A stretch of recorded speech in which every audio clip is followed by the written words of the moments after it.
नमस्कार, आप देख रहे हैं आज तक। आपके साथ मैं हूं अंजना ओम कश्यप। होली की ढेरों शुभकामनाएं। वक्त हल्ला बोल का है। देश होली के रंग में सराबोर है। देश की सियासत पर धीरे धीरे 2024 के चुनाव की खुमारी छाने लगी है। विपक्ष मोदी को हराने के लिए ताल ठोक रहा है। राहुल गांधी 2024 में 2004 जैसे उलटफेर का दावा कर रहे हैं। ममता बनर्जी से लेकर केजरीवाल, अखिलेश, तेजस्वी यादव तक ने मोर्चाबंदी तेज कर दी है। लेकिन सवाल वही है कि क्या विपक्ष एकजुट हो पाएगा? क्या प्रधानमंत्री पद की दावेदारी के लिए किसी एक नाम पर मुहर लग पाएगी? इसी से जुड़े तमाम सवालों पर आज हम करेंगे हल्ला बोल। लेकिन इससे पहले भी खास मेहमानों से आपका परिचय कराएं। देखिए ये report.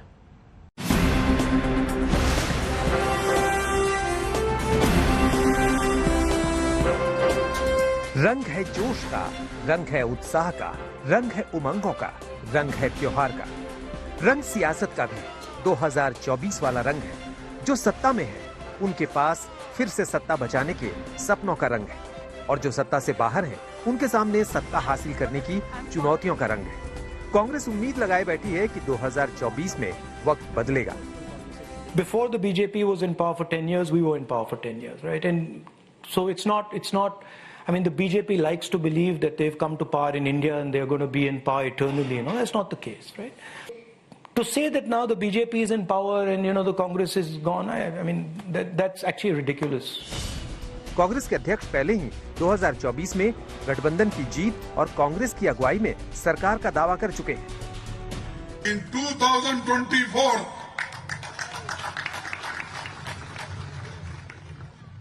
the alliance government will come in center.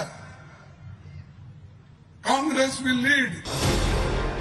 पूरे विपक्ष को अपने सबसे बड़े दुश्मन का पता है, लेकिन ये नहीं पता कि दुश्मन से लड़ना कैसे है। अपने अपने दावे हैं और अपना अपना मोर्चा। के चंद्रशेखर राव जन्मदिन मनाते हैं तो वहां अलग मोर्चाबंदी होती है, और स्टालिन जन्मदिन मनाते हैं तो वहां अलग। India is in a difficult situation. Let us not forget, democracy is being threatened. Constitutionally is being threatened. विपक्ष की हालत ये कि बिहार में मिलकर सरकार चला रही जेडीयू और आरजेडी के सुर समझ में नहीं आते। नीतीश कुमार कांग्रेस को आईना दिखा चुके हैं, तो मोदी को चुनौती देने के लिए तेजस्वी सबसे साथ आने की अपील कर रहे हैं। I have been appealing to everyone, all the regional party, all the opposition parties to come together at one platform, all the like-minded parties. देश के सबसे बड़े सूबे में विपक्ष की भूमिका निभा रही समाजवादी पार्टी ने भी ताल ठोक दी है। अखिलेश यादव अगले चुनाव में 80 सीटों पर जीत का दावा करते हैं। समाजवादी पार्टी और गठबंधन मिलकर के 80 की 80 सीटें लड़ेगा।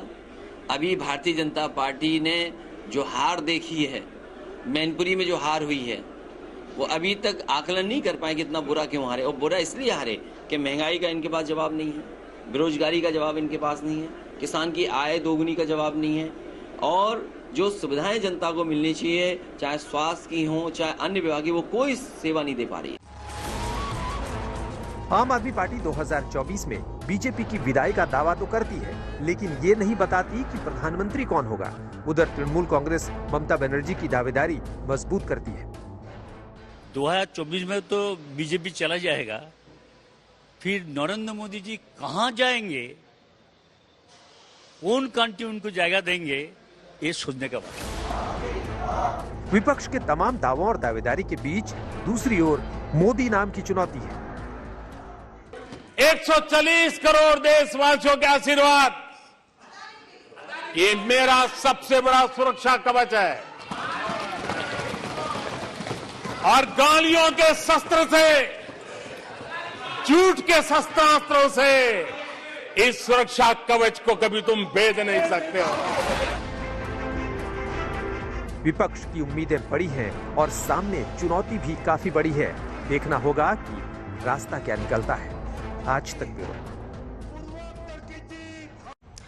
हमारे साथ खास मेहमान जुड़ चुके हैं। जयवीर शेरगिल, प्रवक्ता भारतीय जनता पार्टी के, अभय दुबे, प्रवक्ता कांग्रेस पार्टी के, अनुराग भदौरिया, प्रवक्ता समाजवादी पार्टी के, अजय आलोक, राजनीतिक विश्लेषक के तौर पर हमारे साथ चर्चा में जुड़ रहे हैं। जयवीर शेरगिल, बीजेपी के प्रवक्ता के तौर पर ये पहली बहस है आपकी हल्ला बोल में, तो बहुत बहुत स्वागत है आपका। होली का शुभ दिन भी है, लेकिन तमाम विपक्षी पार्टियां और खास तौर पर राहुल गांधी कह रहे हैं कि 2024 आपकी पार्टी के लिए अशुभ होगा। उनका कहना है कि 2004 में जैसे शाइनिंग इंडिया टूटा था वैसा ही हाल आपका 24 में होगा। अंजना जी, सबसे पहले तो आपको, दर्शकों को, बाकी साथी जो आज आपके बहस में शामिल हो रहे हैं, होली की बहुत बहुत शुभकामनाएं।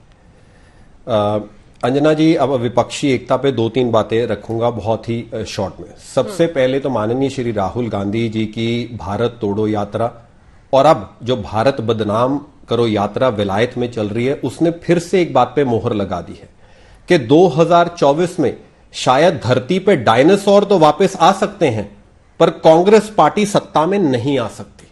उसके 2-3 स्पष्ट कारण हैं। पहले, श्री राहुल गांधी प्रधानमंत्री के चैलेंजर नहीं हैं। आज श्री राहुल गांधी भारतीय राष्ट्रीय कांग्रेस के अस्तित्व के, कांग्रेस की पहचान के, कांग्रेस की जो मजबूती पे ही चैलेंज कर दिया है उन्होंने। क्यों नहीं बन सकते? अब वो चैलेंज कर सकते। उनको देखिए, देश का संविधान दिन में सपने पे कोई रोक नहीं लगाता, वो सपने देख सकते हैं। सबसे पहले तो माननीय श्री राहुल गांधी देश के खिलाफ बयानबाजी, चाइना हित बयानबाजी, देश की सेना के विरोध बयानबाजी से ये आ गया है कि आज कांग्रेस को ही उन पे विश्वास नहीं और ना ही विपक्ष को उन पे विश्वास है। मैं साबित करूंगा। पहले तो कांग्रेस के 400 से अधिक नेता छोड़ के चले गए। श्री राहुल गांधी की अध्यक्षता में 55 में से 50 चुनाव कांग्रेस हार चुकी है। 200 तकरीबन ऐसे लोग जिनको लोकसभा और एमएलए की टिकट मिली थी वो छोड़ के चले गए। 177 एमएलए एमपी छोड़ के चले गए। अब 180 में से नॉर्थ ईस्ट में जो चुनाव हुआ, 172 सीटों पे कांग्रेस का सुपड़ा साफ हो गया। देश में 543 में से 210 सीटें उत्तर प्रदेश, बिहार, बंगाल और महाराष्ट्र से आती हैं। उत्तर प्रदेश में 98% सीटों पे इनकी जमानत जब्त हो गई। सपा कह रही है कि कांग्रेस भाजपा और कांग्रेस भाजपा एक है, भाजपाकरण कर दिया।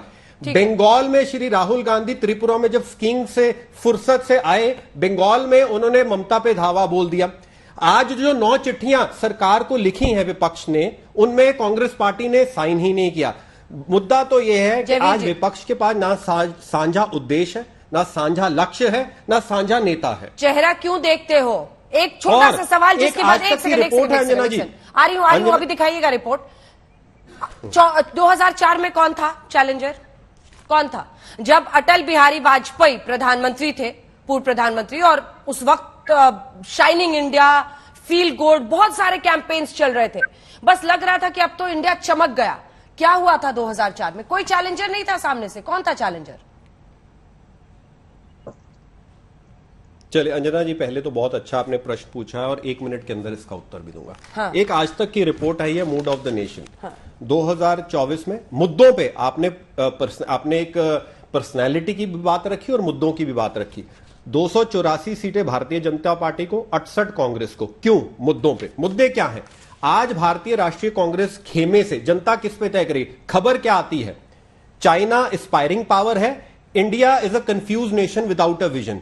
चीन शांतिपूर्वक मुल्क है, चीन के सैनिक हिंदुस्तान के सैनिक को पीट रहे हैं, भारत में लोकतंत्र मर चुका है, जॉर्ज सोरोस और बीबीसी ठीक बोलते हैं, मुझे आतंकवादी देखते हैं, मैं आतंकवादियों को देखता हूं और वो भारत जोड़ो यात्रा को जाने देते हैं।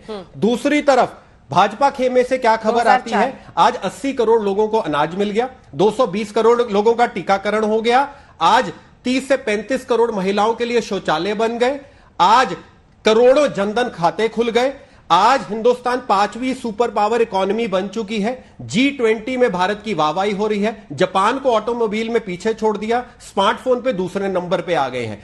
तो जहां माननीय प्रधानमंत्री मुद्दों से, विकास से, जनहित नीतियों से देश की तकदीर और तस्वीर बदल रहे हैं, माननीय श्री राहुल गांधी तो उलझन से लदी अपनी नीति से, देश विरोधी नीति से कांग्रेस की तकदीर और तस्वीर बिगाड़ रहे हैं। हम तो चाहते हैं कि विपक्ष मुकाबले में आए। 2004 आपने उस पर कुछ नहीं कहा।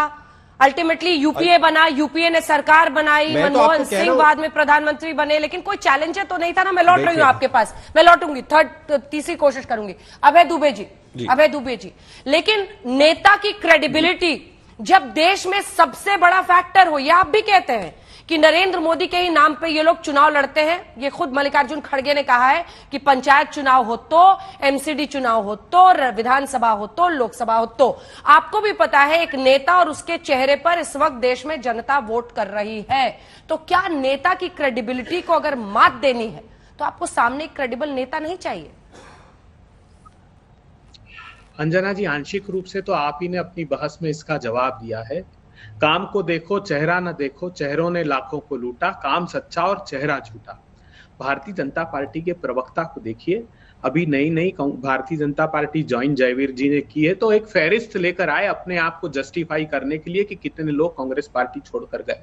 दुर्भाग्य देखिए मानसिकता का, मानसिकता जिस दल में जाते हैं वैसी परिलक्षित होती है। क्या उदाहरण देते हैं कि नरभक्षी डायनासोर तो स्वीकार है, लेकिन प्रजातंत्र में और संस्थाओं को बचाने वाला राहुल गांधी इनको स्वीकार नहीं। आपने बहुत अच्छा तर्क दिया। 2004 में शायद इंडिया का जवाब किसने दिया? चेहरा कौन था? चेहरा वो करोड़ों करोड़ बेरोजगार युवा थे जो आज भी हैं, वो किसान हैं आज भी, जयवीर शेरगिल, जिनकी आमदनी प्रधानमंत्री ने बरेली की रैली में 2016 में वादा किया था कि 5 साल में दोगुनी कर दूंगा। उनकी 27 रुपए प्रतिदिन रह गई और उनका धन्ना सेठ 1002 करोड़ रुपए कमाने लगा। 12 करोड़ लोगों के रोजगार छीन गए। वो चुनाव लड़ेंगे नरेंद्र मोदी जी के सामने। 84% लोग जिनकी आमदनी कम हो गई वो चुनाव लड़ेंगे नरेंद्र मोदी के सामने। नोटबंदी से जिन एमएसएमई को तबाह कर दिया, मिंट स्ट्रीट मेमो, आरबीआई की रिपोर्ट कहती है कि गलत जीएसटी और नोटबंदी से इस देश का एमएसएमई तबाह हो गया। वो 60 लाख जो स्थायी रूप से एमएसएमई बंद हो गए वो लड़ेंगे प्रधानमंत्री जी के सम्मुख चुनाव में। बहुत चीन की चर्चा की आपने। आजाद भारत के इतिहास में पहली बार हुआ है कि कोई विदेश मंत्री ने इतना कायराना बयान दिया, कहा कि हम छोटी अर्थव्यवस्था है, बड़े देश से, ताकतवर देश से नहीं लड़ सकते। अगर ऐसा हुआ होता ना तो कौरवों के सम्मुख पांडवों को जीत हासिल नहीं हो चुकी होती, क्योंकि प्रभु श्री कृष्ण की सेना भी कौरवों के साथ थी। मेरी बात सुन लीजिए, हमने चीन को सबक सिखाया नाथुला और चोला में। 1962 में भी हम लड़े, हमने बगैर लड़े हार नहीं मानी, ना कोई वहां आया है ना घुसा है। $100 बिलियन से ज्यादा का इंपोर्ट चीन से करके हमारे की सरहद व्यापार पार कर दी लोग। अभय जी, आज होली का दिन है, मेरे प्रश्न का उत्तर तो दीजिए। मैंने प्रश्न क्या किया? राहुल गांधी को चैलेंजर बनाने में 2024 के लिए इतनी झिझक क्यों है, ये बताइए ना। नहीं, देखिए इसका मैं उत्तर साफ कर देना चाहता हूं। राहुल जी से कई बार इस संदर्भ में बात हुई, उन्होंने कहा कि मैं साफ कर देना चाहता हूं कि व्यक्ति केंद्रित राजनीति ने इस देश को बहुत नुकसान पहुंचाया। वो व्यक्ति केंद्रित नहीं, वो सामूहिक नेतृत्व की बात करते हैं। और जब भारतीय जनता पार्टी अपने प्रचंड बहुमत पर इठलाती और इतराती है, तब जानना चाहिए कि 51 लोकसभा की सीटों पर उनकी जमानत जब्त हुई थी। 11 प्रांतों में एक भी सांसद जीत कर रही है। जब कांग्रेस पार्टी का चरम था तो अटक से कटक और कश्मीर से कन्याकुमारी तक कांग्रेस ही कांग्रेस थी। इनको इस अहंकार में और इस दंभ में नहीं रहना चाहिए। जनता आप सबक सिखाने पर आमादा है। आप देखिए कस्बा पेट सीट का लोकसभा चुनाव आप अभी कुछ दिन पहले हारे, उसके पहले कोल्हापुर का हार गए, 5 में से 4 एमएलसी हार गए। राजस्थान जहां दंभ भरते थे वहां पर 21,000 वोटों से आपको जनता ने उपचुनाव में हरा दिया, ये फरवरी के माह में। और छत्तीसगढ़ में 25,000 वोट से हरा दिया। वेस्ट बंगाल से लेकर तमिलनाडु तक कांग्रेस पार्टी की जीत का क्रम प्रारंभ हो गया और आपके पराभव का क्रम प्रारंभ होगा। अहंकार तो इस रावण का भी नहीं रहा जयवीर शेरगिल जी, आप इस अहंकार में मत रहिए। देश की जनता आपको सबक सिखाएगी और विश्वास मानिए 2024 तक आते आते तक किसान भाई जिनकी आमदनी 27 रुपए कर दिए वो प्रतिशोध आपसे लेंगे। ठीक है जयवीर जी, 2 लाइन का सिर्फ जवाब। मैं अनुराग भदौरिया जी के पास जाऊंगी इसके बाद और वो प्रतिशोध लेगी आप। ठीक है। मैं अभय जी मेरे बड़े भाई भी हैं तो मैं निजी टिप्पणी नहीं करूंगा जैसे इन्होंने मुझ पे की। मैं एक ही बात कहूंगा अंजना जी, वो शायद याद है ना, आज तुम्हारे पाँव के नीचे ज़मीन नहीं और इस बात का तुम्हें फिर भी यकीन नहीं। 2014 में सेम यही ब्रोकन टूटा रिकॉर्ड लेके गए कि देश में हाहाकार मच रही है। 2019 में लेके गए, 7 राज्यों के चुनाव हुए जिसमें से 6 कांग्रेस पार्टी हार गई। 170 सीटों में से अभी 180 में से 172 सीटों पे कांग्रेस पार्टी हार गई। सत्य तो ये है कि क्यों फर्क है, जब माननीय नरेंद्र मोदी जी त्रिपुरा में प्रचार कर रहे थे, श्री राहुल गांधी स्कीइंग कर रहे थे। जब माननीय नरेंद्र मोदी जी अपने कार्यकर्ताओं का विश्वास बढ़ा रहे थे, श्री राहुल गांधी लंदन में बैठे देश को बदनाम करने का काम कर रहे थे। चीन की बात करते हैं अंजना जी, चीन की सिर्फ 30 सेकंड लूंगा। बयान है ई अहमद का सदन में, 38,000 स्क्वायर किलोमीटर जमीन चीन को दे दी।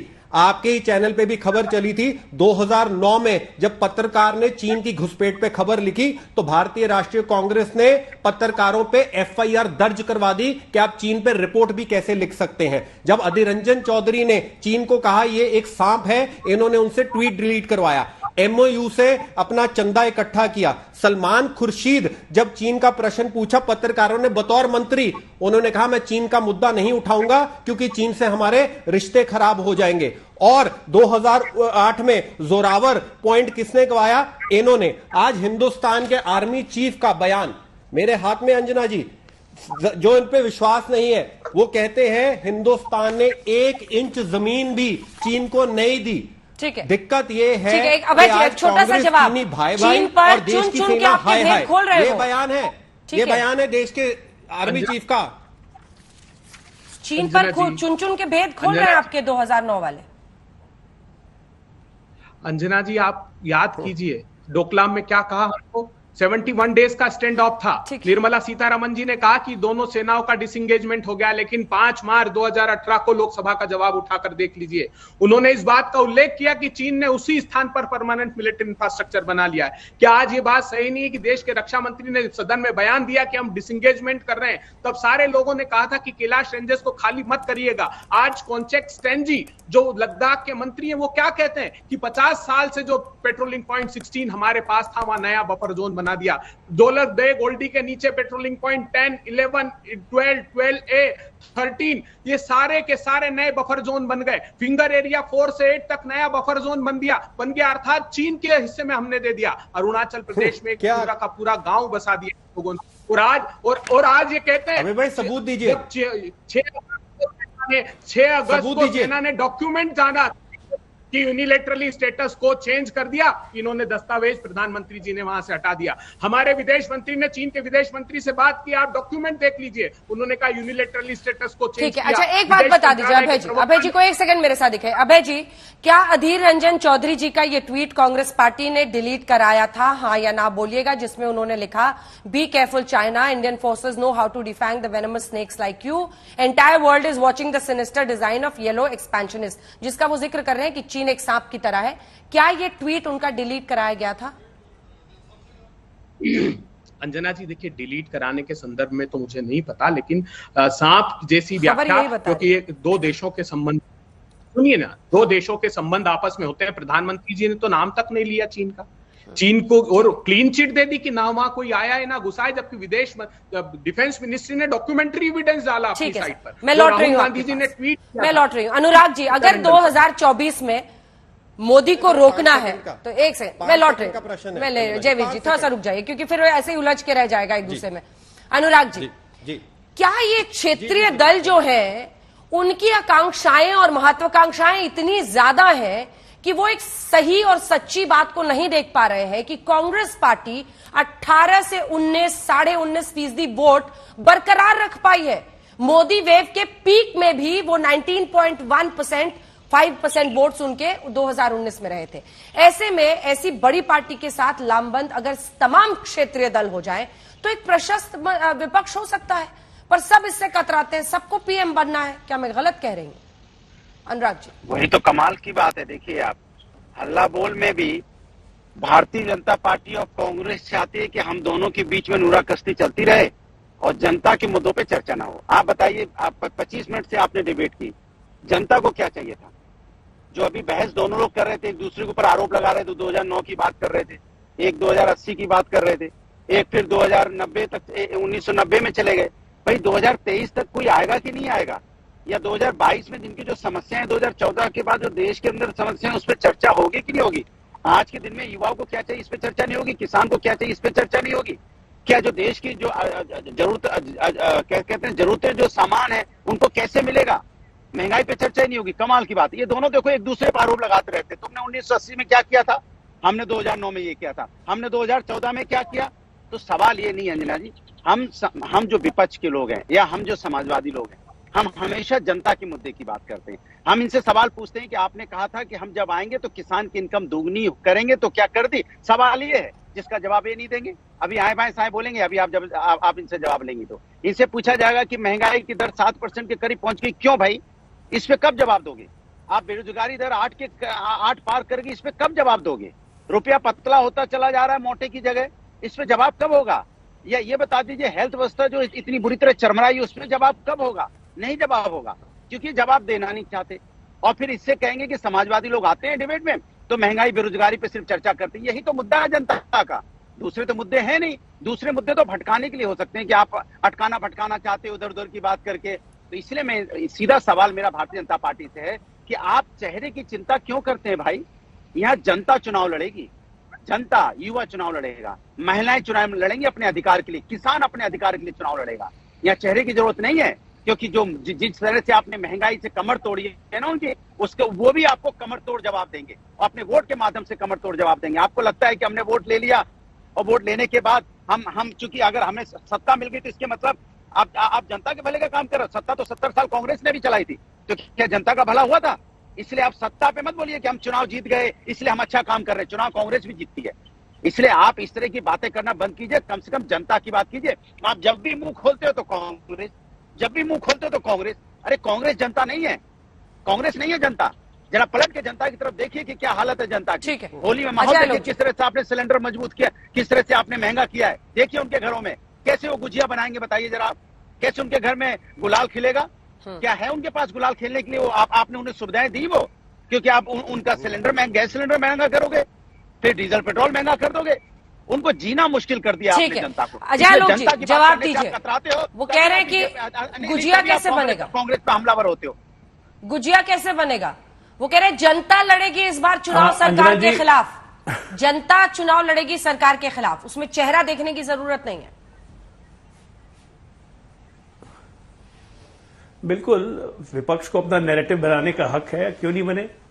वैसे होली की आपको बहुत बहुत बधाई, और आपको भी, देश को भी होली की बहुत बधाई। तो आज चर्चा को हल्का फुल्का ही रखिए। तो एक होली का ही गाना एक बता देता हूं लाइन कि 7 कबूतर सातों मांगे दाना। ये जो विपक्ष है, 7 कबूतर सातों मांगे दाना। विपक्ष अपना ढोल बजाए, मोदी गाए गाना। तो ये तो चलेगा ना, विपक्ष अपनी ढोल बजाएगा, बीजेपी अपना गाना गाएगी, ये क्यों नहीं चलेगा? देश में नैरेटिव क्या बन रहा है आज? देश में नैरेटिव ये बन रहा है कि जब आप कितने सीरियस हैं, आप 24/7 पॉलिटिशियन हैं या नहीं, आप देश के लिए सोच रहे हैं या नहीं। इन सब पैरामीटर्स पे प्रधानमंत्री को कंपीट कोई नहीं करता है। आज बार बार चर्चा होती है कि विपक्ष एकजुट हो जाए, विपक्ष एकजुट हो जाए। क्यों? क्योंकि सब जानते हैं कि वो अकेले मोदी से जीत नहीं सकते। तो भाई हार की स्वीकारोक्ति तो यही हो जाती है। अब बात है कि विपक्ष अपनी जमीन क्यों दे, कांग्रेस कितने हद तक अपनी जमीन दे, दोनों इसके लिए तैयार नहीं है। उत्तर प्रदेश में अखिलेश चाहेंगे कि बहुत ज्यादा से ज्यादा कांग्रेस 4-5 सीट लड़ ले, वो भी उन्होंने अमेठी में जाकर ऐलान कर दिया कि इस बार हम वहां से उम्मीदवार देंगे। तो अब कोई जमीन कंसीड करने के लिए तैयार नहीं है। अब आपको अपनी जमीन खुद बना के लड़नी होगी, इसमें कोई शक नहीं है। और मैं हमेशा कहा कि विपक्षी एकता चुनाव के पहले वाले कुछ नहीं होने वाला है, सब अपनी अपनी जगह पे लड़ेंगे। अगर तो बीजेपी 272 के नीचे गई 2024 के चुनाव में, तब इनके मिलने का मौका आएगा, नहीं तो ये कभी नहीं मिलेंगे, ये इसी तरह चलते रहेगा। और बाकी जहां तक जिस फ्रंट पे, जिस मुद्दों पे बात कर रहे हैं लोग, तो उस फ्रंट पे हर मुद्दों पे जब प्रधानमंत्री जवाब देते हैं तो इनकी बोलती बंद हो जाती है। अब आज देखिए नैरेटिव गलत कहां बनता है। जब राहुल गांधी जाके बोलते हैं कि यूरोप और अमेरिका इंटरफेयर करे भारत की डेमोक्रेसी में, भारतीय लोकतंत्र में, तो यह बहुत बड़ा मुद्दा है। जब सदन में पहली बार इसी तरह से जवाहरलाल नेहरू जी के कश्मीर का मुद्दा उठा के यूएन में ले गए थे, उस वक्त मुद्दा नहीं बना, लेकिन आज ये मुद्दा है कि क्यों गया यूएन में। उसी तरह आज राहुल गांधी उसी तर्ज पे बोल रहे हैं कि यूएस को, यूरोप को भारतीय लोकतंत्र में इंटरफेयर करना चाहिए। तो ये सब मुद्दा बनेंगे। क्या माजरा है? समय आने दीजिए, अभी तो प्रधानमंत्री निकले नहीं है, तो ये लोग ढोल पीट रहे हैं। अजय आलोक जी झूठ बोलते हैं तो आवाज भारी रख लेते हैं। राहुल गांधी जी से जब पूछा गया तो उन्होंने कहा भारत इसका समाधान खुद ढूंढेगा, कोई देश हस्तक्षेप नहीं कर सकता, ये साफ इन्होंने कहा। आज दुर्भाग्य इस बात का है कि प्रधानमंत्री जी अकेले कहाँ हैं? ईडी, सीबीआई, उनको पूरा करने दीजिए, ठीक है, इन दोनों को। और धन्ना सेठ भी उनके साथ है दो, क्यों कार्रवाई नहीं करना चाहते? अगर हजारों करोड़ रुपए का स्कैम की संभावना है, स्टॉक मैनिपुलेशन हुआ और वो भी विदेशी धरती पर से, क्या यह देश पर आक्रमण नहीं है? 38-40 शेल कंपनियां स्टॉक मैनिपुलेशन करके हिंदुस्तान का 12 लाख करोड़ रुपए गंवाए हमने। तो आज आखिर ये नुकसान किसका हुआ? देश का हुआ कि नहीं हुआ? और जांच भी नहीं चाहते। सर्वोच्च अदालत अगर अपनी समिति तय करती है तो वहां पर भी लिफाफा देना चाहते हैं। लिफाफे की संस्कृति घर कर गई कि हमारी जांच कमेटी बनेगी। क्यों बनेगी आपकी जांच कमेटी? क्योंकि पोल खुल जाएगी। आपने गलत एफिडेविट दिया तो राफेल में 5 पैराग्राफ में आजाद भारत के इतिहास में पहली बार हुआ कि गलत जजमेंट आया और सरकार को सुधार याचिका लगानी पड़ी, उन पैराग्राफ्स में संशोधन की याचिका लगानी पड़ी। अरे आज त्राहिमाम कर रही है देश की जनता। कहां है प्रधानमंत्री जी? बताइए। आपने जिक्र किया कश्मीर का और विदेश में राहुल गांधी जी के वक्तव्य का, तो क्यों नहीं कहेंगे? क्या प्रधानमंत्री जी ने एक के बाद एक कश्मीरी पंडित, चाहे वो रजनी वाला हो, चाहे वो राहुल भट्ट हो, चाहे वो अशोक पंडिता हो, चाहे माखनलाल बिंद्रू हो, जो 90 के दशक में भी घाटी छोड़कर नहीं गए, उनकी अगर टारगेटेड किलिंग होगी तो प्रधानमंत्री जी ट्वीट भी नहीं कर सकते? सैफुल्ला फारूक जैसे दुर्दांत आतंकवादी को भारतीय जनता पार्टी टिकट देती जिसने कश्मीरी पंडितों की हत्या की, 10 साल जेल में रहा।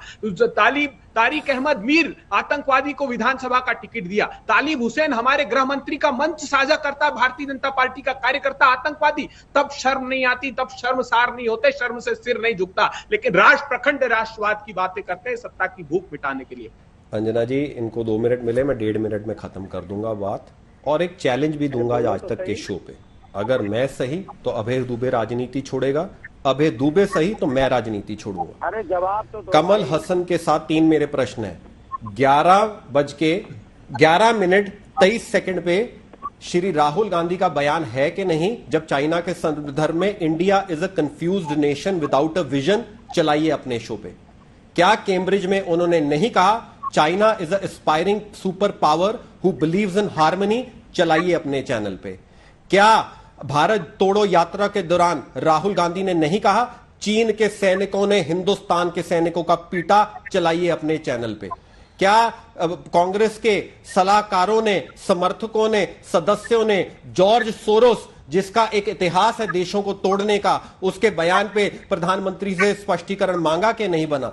क्या कांग्रेस ने बीबीसी डॉक्यूमेंट्री, जिसको कांग्रेस ने खुद पहले बैन कर चुके हैं, इतिहास में जाइए, उस पे प्रश्न उठाया कि नहीं उठाया? क्या श्री राहुल गांधी जॉर्ज पुनिया, जो हिंदू देवी देवताओं का अपमान करते हैं और कहते हैं कि मैं जूते इसलिए नहीं डालता क्योंकि भारत की धरती अपवित्र है, उनसे जफ्फियां पप्पियां डाली कि नहीं डाली? क्या उस भारतीय युवा कांग्रेस के नेता जिसने गौ हत्या की थी सिर्फ हिंदुओं का मजाक उड़ाने के लिए, उसको भारत जोड़ो यात्रा में शामिल किया कि नहीं किया? क्या जॉर्ज सोरोस की फाउंडेशन के वाइस प्रेसिडेंट को राहुल गांधी ने शामिल किया क्या नहीं किया? क्या जगदीश टाइटलर, जो सिखों के नरसंहार में आरोपी हैं, मैं सिख हूं, उसकी ताजपोशी की कि नहीं की? क्या वहां जाके जम्मू और कश्मीर में दिग्विजय ने सर्जिकल स्ट्राइक का प्रूफ मांगा कि नहीं मांगा? क्या जम्मू कश्मीर में जाके उन्होंने वो महबूबा मुफ्ती जो कहती थी 35 से हट गया तो इस देश में कोई तिरंगा लहराने वाला नहीं मिला था, उनके साथ कंधे से कंधा मिलाया कि नहीं मिलाया? क्या इन्हीं श्री राहुल गांधी ने अभी लंदन में कहा कि लोकतंत्र खत्म हो गया, वो भाजपा ने क्या? अगर देश में लोकतंत्र खत्म हो गया, श्री राहुल गांधी 20 साल से एमपी हाउस में क्यों आराम फरमा रहे हैं? लोकतंत्र खत्म हो गया होता तो अमेठी छोड़ के वायनाड क्यों चुनाव लड़ा? लोकतंत्र खत्म हो गया तो कन्या और कुमारी और कश्मीर कैसे पहुंच गए? लोकतंत्र खत्म हो गया तो हिमाचल, राजस्थान, छत्तीसगढ़ का चुनाव कैसे जीत गए? लोकतंत्र हो गया तो आज माननीय प्रधानमंत्री को आप गाली निकालते हैं। कौन सा देश का तानाशाही मुल्क इस बात की इजाजत देता है? और आखिरी बात, मेरा प्रश्न एक है, आप पोल कराइए अपने चैनल पे अभी विपक्ष के बीच में, क्या वो राहुल गांधी को नेता मानते हैं? क्या वो राहुल गांधी की 370 धारा पे जो ओपिनियन है उसको मानते हैं? क्या वो राहुल गांधी सर्जिकल स्ट्राइक का सबूत जो चाइना कहता है कि पीटा, उस पे मानते हैं? क्या वो राहुल गांधी से इस बयान से साबित है कि भारत टूट रहा है? क्या वो राहुल गांधी के इस बयान से सहमत है, मैंने आतंकियों को देखा, उन्होंने मुझे देखा और हम आगे चलते रहे? सत्य तो यह है, श्री राहुल गांधी और भारतीय राष्ट्रीय कांग्रेस का आज मतदाता से तालमेल टूट गया है। ना इनके पास साथ मतदाता है, ना तो केमिस्ट्री है और ना ही फिजिक्स है। जवाब दीजिए इसका अभय जी। और राहुल गांधी ने एक बात तो बहुत स्पष्ट और साफ कही वहां पर कि मैं इसलिए विदेश में बोल रहा हूं भारत की दिक्कतों के बारे में क्योंकि मुझे देश में बोलने नहीं दिया जाता है। आप रोज बताते हैं कि राहुल गांधी यहां पर बात करते हैं, राहुल गांधी को हम लोग लाइव सुनाते हैं, फिर भी आप वो कह रहे हैं कि इंडिया में बोल ही नहीं पाते। इसके बाद फौरन आ रही है अनुराग जी इसके बाद आ रही अंजना जी को और निकोलस बर्न्स को क्या बोला अंजना जी? सॉरी अबे भाई टोक रहा हूं, सिर्फ 1 सेकंड। अबे भाई सॉरी 1 सेकंड, सिर्फ 1 सेकंड। निकोलस बर्न्स को, अमेरिका का जो एम्बेसडर है चाइना को, उनको बोला कि नहीं कि अमेरिका चुप क्यों बैठा है जो आज हिंदुस्तान पे हो रहा है? क्या हिंदुस्तान अफगानिस्तान है अमेरिका है? क्या हिंदुस्तान इराक है जो अमेरिका है? क्या यूरोप हम कोई तालिबान है जो यूरोप की? माननीय श्री राहुल गांधी को सुप्रीम कोर्ट पे विश्वास नहीं, सेना पे बैलेट में वोट डालता उन पे विश्वास नहीं, और फिर कहते हैं हम ये मैं झूठ बोल रहा हूं तो राजनीति छोड़ूंगा, नहीं तो ये अभय दुबे जी राजनीति के हकदार भी नहीं है। नहीं, पर्सनल कमेंट मत कीजिए। Let's be professional please sir, no personal remark. शर्मिंदा हो जाएंगे, उत्साहिए मत, आप सम्मान दे रहा हूं, मैं बोल दूंगा शर्मिंदा है जो मैं टीवी पे अगर बोल दी तो छोड़ के जाना पड़ेगा। देखो दायरे की धोन, ये ध्यान रखना, मैंने अपनी मर्यादा कभी नहीं छोड़ी है। अभय जी मुद्दों पे बात कीजिए, मेरे पे निजी टिप्पणी कर रहे वीडियो पे। निजी हाँ उसी होने की आवश्यकता नहीं है। अंजना जी मैं विनम्र, अभी बहुत सारे गलत तथ्यों की बात इन्होंने की। कंपैशन और अफेक्शन, उन्होंने कहा कि अगर इस पूरे प्लेनेट है तो लोगों को आर्ट ऑफ लिसनिंग, उन्होंने कहा कि सुनना चाहिए, गहराई से सुनना चाहिए। क्या संदर्भ? उन्होंने दोनों देशों का कंपैरेटिव एक स्टेटमेंट दिया कि वहां पर अमेरिका में इंडिविजुअल लिबर्टी पर फोकस प्रजातंत्र है और चीन में कोरेसिव है। वो बलपूर्वक ये सब थोपना चाहते हैं क्योंकि विरासत में उनको ऐसा मिला है, इसलिए उनके एक छोटे से हिस्से को काट कर ये बताना चाहते हैं। जयवीर शेरगिल जी ने गोहत्या का जिक्र किया, अरे भूल गए साहब, अभी भारतीय जनता पार्टी के प्रदेश अध्यक्ष ने कहा कि भारतीय जनता पार्टी में अधिकृत रूप से गाय का मांस खाया जाता है। उनसे जब पूछा गया कि आपके जो नॉर्थ ईस्ट उत्तर भारत है वहां पर पूजा की जाती है, उन्होंने कहा की होगी, लेकिन मेघालय में हमको भारतीय जनता पार्टी ने यह अनुमति दी है कि आप गाय का मांस खाएं। पीडीपी पर व्याख्यान दे रहे हैं आप, किसने सत्ता का भोग किया साथ में? तब तो आपको नहीं दिखा, तब तो आपने आर्टिकल 370 को बरकरार रखेंगे, एफ्स्पा को रिव्यू करेंगे और अलगाववादी नेता को स्टेक होल्डर बताया। आप में और राहुल गांधी जी में अंतर यह है कि वो राष्ट्र से प्रेम करते हैं और आप सिर्फ अपने नेता नरेंद्र मोदी जी से प्रेम करते हैं। देश से आपको प्रेम नहीं है। राहुल गांधी जी ने अभिव्यक्ति की स्वतंत्रता उस दायरे में निर्धारित की, विदेश में जाकर उन्होंने साफ कहा, आपने उनके तथ्यों को गलत तरीके से बताया। वो तो एक ऐसे राष्ट्रभक्त हैं जो चाहते हैं कि प्रजातंत्र पल्लवित और पुष्पित। और पहली बार राहुल गांधी जी ने कहा, आजाद भारत के इतिहास में पहली बार हुआ कि सर्वोच्च अदालत के न्यायाधीश आए और उन्होंने देश के नागरिकों से कहा कि इस प्रजातंत्र को बचा लीजिए, लोकतंत्र को बचा लीजिए। इस देश के इतिहासकार, कलाकार सड़कों पर आए और उन्होंने कहा सहिष्णुता बढ़ रही है प्रधानमंत्री जी। तो आपने क्या कहा? ये तो अवार्ड वापसी देंगे। जब किसान काले कानूनों के खिलाफ सड़कों पर आए, 1 साल तक बैठे रहे, उन्होंने कहा अन्याय मत कीजिए, तो कहा ये तो खलिस्तानी पाकिस्तानी, उनके राह में कील और कांटे बिछा दिए। जयवीर शेरगिल जी, आपको जरा भी तरस नहीं आया?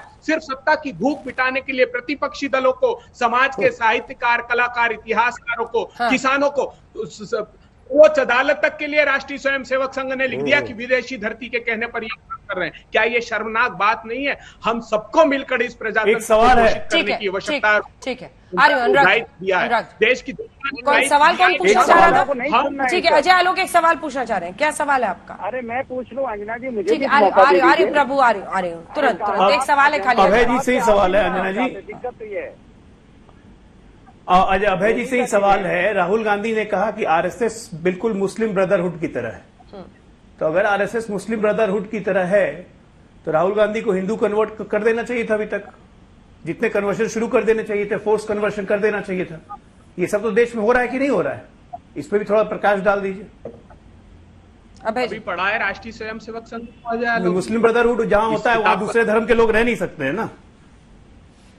आपको जानते हैं गुरु गोलवलकर जी की विचार नवनीत, बंच ऑफ थॉट्स, पढ़िएगा। राहुल आरएसएस को मुस्लिम ब्रदरहुड मानते हैं आप? अरे अभय जी कमाल है, आप एकदम करीबी रखते हैं गोलवलकर जी को एकदम, मतलब उन्होंने नाम लिया और गोलवलकर आपने उठा ली किताब। अंजना जी, इस किताब में लिखा है, उन्होंने कहा है कि बौद्ध धर्म इस देश के धर्म और संस्कृति को नष्ट भ्रष्ट करने के लिए, अपरूट्स करने के लिए आया। वो सिख समाज के पृथक धर्म के अस्तित्व को नहीं मानते, वो लिंगायत समाज के धर्म के पृथक अस्तित्व को नहीं मानते, जबकि हिंदुस्तान समाज का गुलदस्ता है। यहाँ पर सभी भाषा, धर्म और वेशभूषा राष्ट्रीय स्वयंसेवक संघ द्वारा इस देश की मूल विचारधारा के साथ नहीं। राहुल गांधी जी ने क्या गलत कहा, ये सब चुनाव में आएंगे, तैयार कर लीजिए जवाब। ठीक, अनुराग जी बाउंसर पड़ेगा ये सब का। अनुराग जी रुक जाइए एक एक करके। अनुराग जी, हाँ, अंजना जी 2024 के लिए स्ट्रैटेजी क्या है? अखिलेश यादव भी अलग अलग मंच पर दिख रहे हैं, विपक्ष क्या सोच रहा है, किस स्ट्रैटेजी से मोदी को हराएंगे? अभी बीजेपी के प्रवक्ता ने कहा सत्य क्या है, उनको सत्य का ज्ञान नहीं। सत्य क्या है? सत्य है आज होली का दिन है, हिंदुस्तान को आपने होली की बधाई दी, हम भी सभी हिंदुस्तानियों को होली की बधाई देते हैं, आपको भी देते हैं। लेकिन हिंदुस्तानियों को होली की बधाई देते देते कम से कम ये तो सोच लेते हैं कि वो अपनी होली मनाएंगे कैसे। इसके बारे में तो आपने चिंता ही नहीं जताई। कांग्रेस की आपको चिंता है, जनता होली कैसे मनाएगी, गुलाल कहाँ से खरीदेगी इतनी महंगाई में, गुजिया कहाँ से बनाएगी। क्या आपने सोचा कि सिलेंडर आज के दिन सस्ता कर देते कुछ, तो अपना कम से कम गुजिया बनाने की व्यवस्था कर लेते, कुछ गुलाल ही सस्ता कर देते, एक दूसरे को गुलाल खेल लेते। आप जनता की चिंता कहाँ कर रहे हैं प्रभु? इतनी देर से तो आप तो सिर्फ पुराण गा रहे हैं कांग्रेस का। जनता का पुराण कब गाएंगे भाई? जनता की बात कब होगी? मेरा सवाल सीधा सीधा आपसे है, मैं जनता की तरफ सवाल पूछ रहा हूँ। अंजना जी, आपको जान के आश्चर्य होगा कि मैं एक मैदान में बैठ के लाइव कर रहा हूँ, तो जैसे ही मैंने जनता की बात की, सामने आके लोग खड़े हो गए और ऐसे कर रहे हैं। बिल्कुल सही कह रहे हो आप। ये है शेरगिल जी कि जनता चाहती है कि आप उनकी बात करो, लेकिन आपको चिंता किसकी है? आपको चिंता कांग्रेस के इतिहास की है, आपको चिंता को क्या करते नहीं करते उसकी चिंता है, और कांग्रेस को आपकी चिंता है, आपको कांग्रेस की चिंता है। भैया एक दूसरे के ऊपर में जो बॉल खेलते रहते हो रोज सुबह से लेकर शाम तक, कभी कभार जनता की भी तो बात कर लो, जो आपके तरफ आंख भर के ऐसे कैसे देख रही है आपकी तरफ कि अभी बीजेपी प्रवक्ता हमारे लिए कुछ बोलेंगे, आज होली का दिन है, त्योहार है, अभी कुछ बोलेंगे हमारे कुछ फायदे की बात नहीं बोलेंगे आप, क्योंकि आपको बोलना ही नहीं है, क्योंकि आपको मुद्दों से ध्यान भटकाना है, अटकाना है जनता को। मुद्दों से ध्यान भटकाने की कला अगर किसी को पता है तो भारतीय जनता पार्टी को पता है। और ये जो आपकी कला है, जनता इस बार आने दीजिए चुनाव, जो ये जनता आपको कलाबाजी कर खिला देगी। आप मानिए, आपको जनता इस बार आपको सिखाएगी कि आपकी जो कला है ना, इस कला को किससे सक्रिय कर देगी वो, क्योंकि जनता आपसे ज्यादा समझदार है। बिल्कुल बिल्कुल।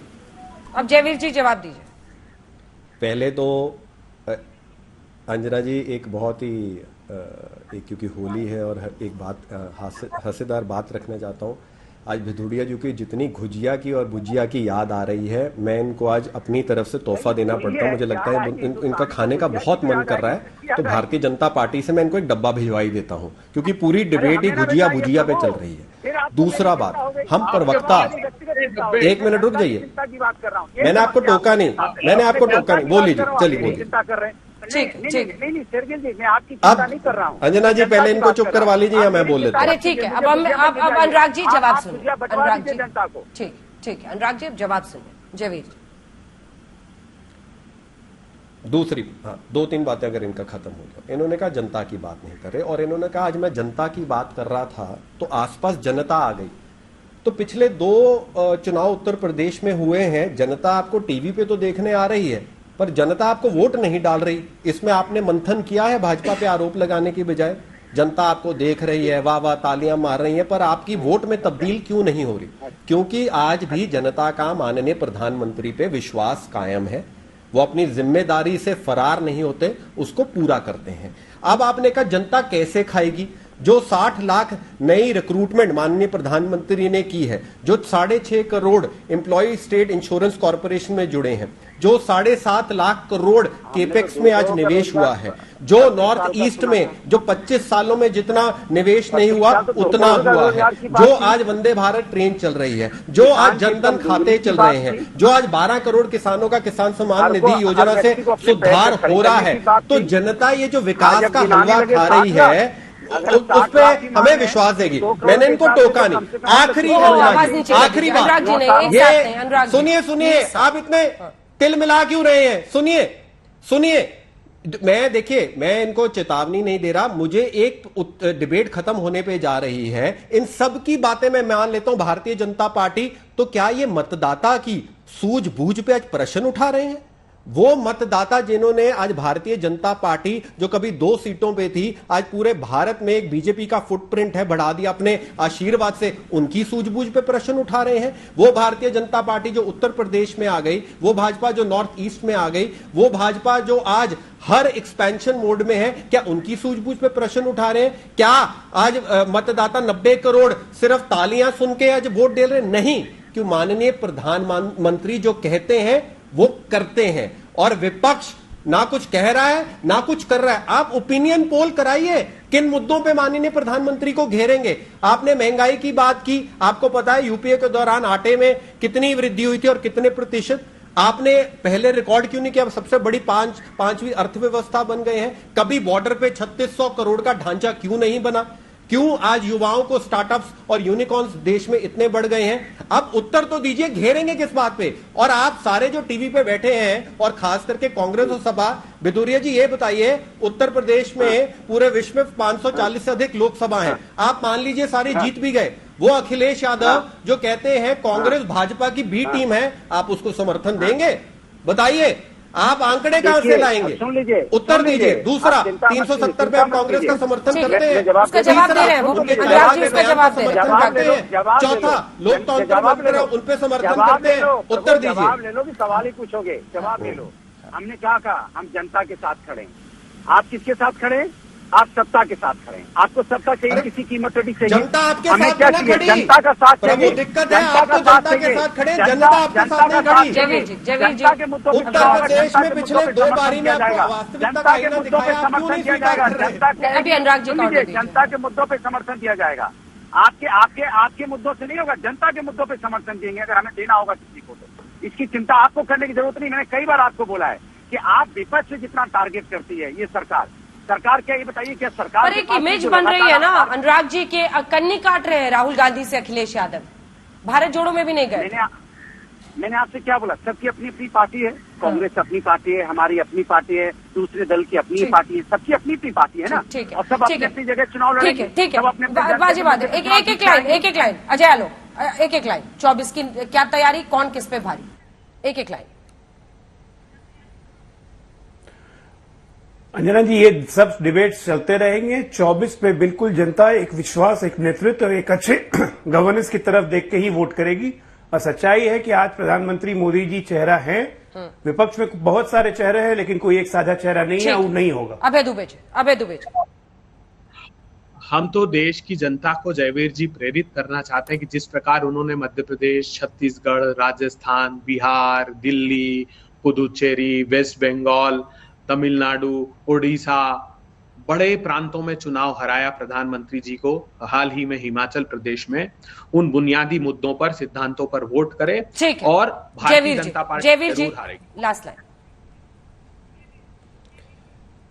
मैं एक ही लाइन, माननीय प्रधानमंत्री की मेहनत रंग लाएगी, विकास नीतियां रंग लाएगी और 2024 में भारतीय जनता पार्टी ही वापस आएगी। आप सभी का बहुत बहुत धन्यवाद, आप चारों का हमारे साथ हल्ला बोल में जुड़ने के लिए। एक बार फिर से होली की ढेरों शुभकामनाएं। देखते रहिए।